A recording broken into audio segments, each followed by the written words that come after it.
Begini ya, kalau Tuhan mah ya nggak laki nggak perempuan, emangnya seperti siapa sih?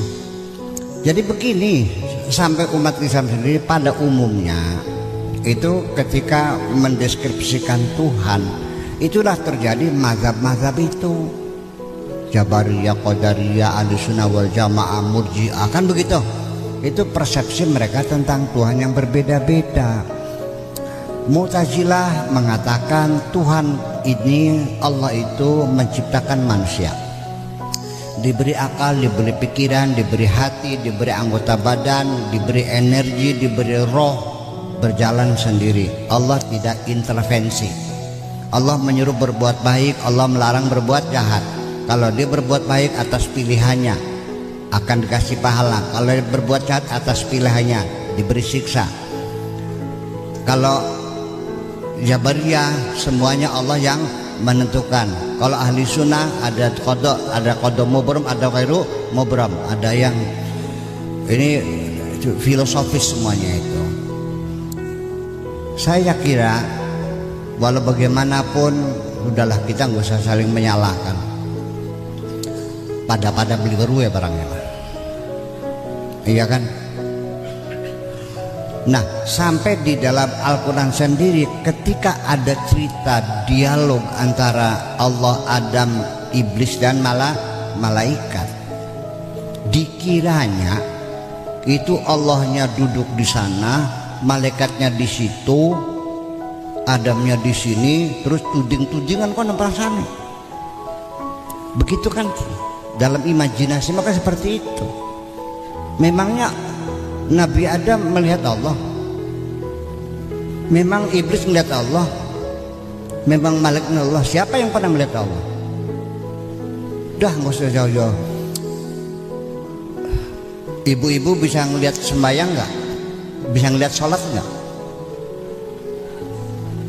Sholat bisa dilihat nggak? Yang dilihat apa? Orang yang sedang sholat.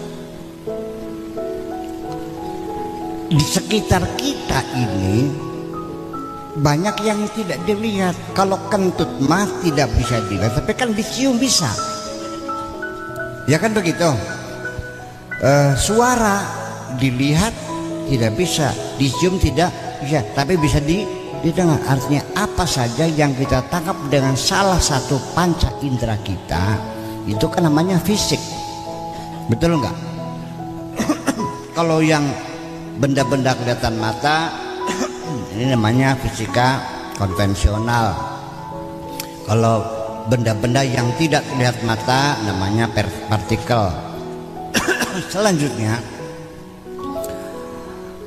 lalu Allah itu seperti apa? Ada di mana? Bagaimana? Ini kan dulu orang itu kan ingin meragakan Tuhan. Maka ketika mereka membuat patung-patung itu, lalu ditegur oleh Allah, kenapa engkau menyembah patung? Mereka menjawab, wa ma na'buduhum illa liyuqarribuna ilallahi zulfa.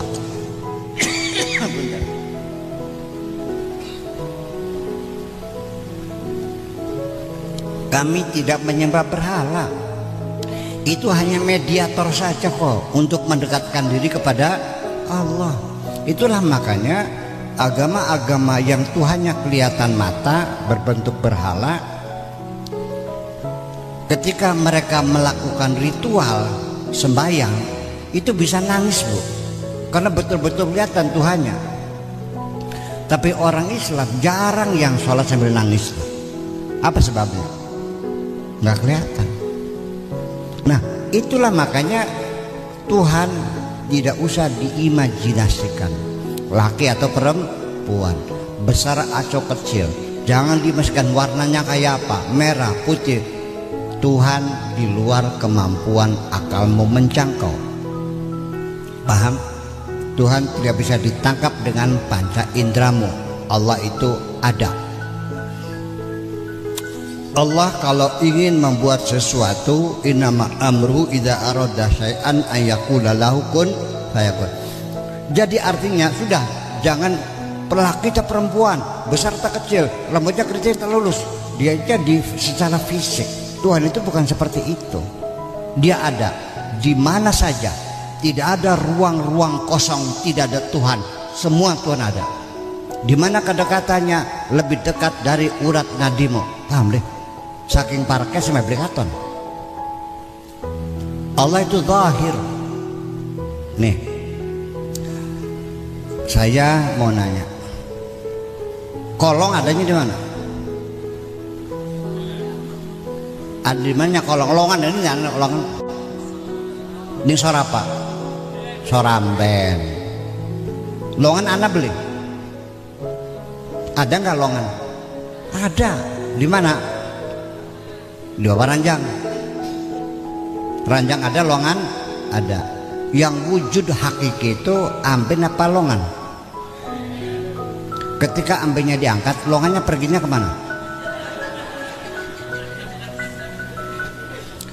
Jadi wujud kita ini ibaratnya sama dengan longan.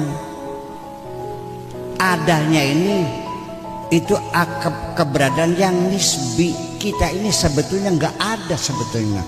Kita ini bayang-bayang, kita ini longan sebetulnya. Yang ada hanya Allah kok. Jadi ketika kita ingin membuktikan Allah, jangan mencari bukti. Nggak mungkin ada bukti. Allah tidak bisa dibuktikan dengan alam ini. Percaya nggak? Karena Allah itu wajibul wujud. Wujudnya hakiki. Tapi kalau alam ini minal mumkinat, biar terminologinya mumkinat, tidak mungkin mumkinat dijadikan dalil kepada wajibul wujud. Mumkinatul wujud tidak bisa dijadikan dalil untuk membuktikan keberadaan wajibul wujud. Kita membuktikan amben bukan dengan longan. Oke, kita belajar tauhid Bu ya, belajar dulu ya. Percaya Allah ada. Mana buktinya? Ada langit, ada bumi, betul. Seperti itu. Ini untuk anak-anak kecil yang SD kelas 1 sampai kelas 6 padu asal manjing.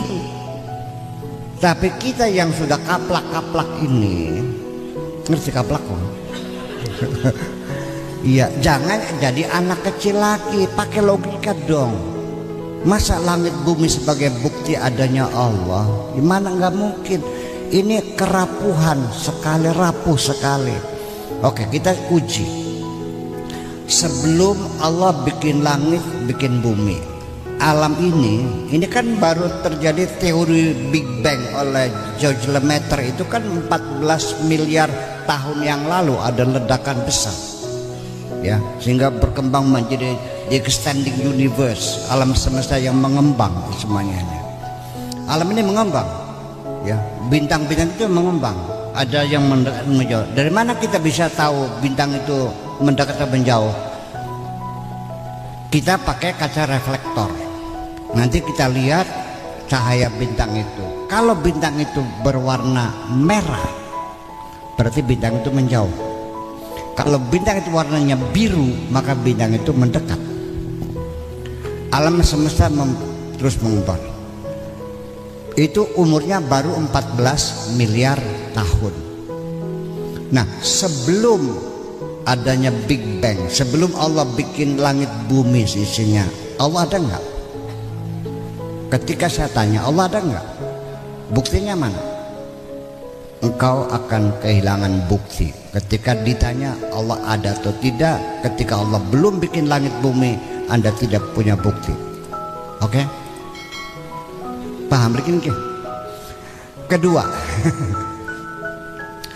apabila nanti kiamat langit bumi digulung semuanya, dan Allah berkata limanil mulkul yaum, siapa yang paling berkuasa di sini? Sudah nggak ada makhluknya. Lalu Anda, saya tanya, masih yakinkah Allah ada? Mana buktinya? Melongo nggak? Kenapa melongo? Nggak ada langit, nggak ada. Anda akan terpaksa mengatakan Allah tidak ada, karena buktinya nggak ada. Allah tidak perlu dibuktikan. Tetapi dengan Allah Allah sebagai bukti membuktikan adanya alam semesta ini. Jadi kita ini ibaratnya kayak longan, tapi jangan diterusin nih. Jare bu ya, gusul itu kayak amben, ngaco sih remah. Jangan menyimpulkan sendiri. Nah, artinya nanti ketika Anda nanti di akhirat ditanya oleh malaikat, mana buktinya Allah? Bingung. Tapi saya membuktikan adanya Allah bukan dengan logika saya, tapi dengan rasa saya.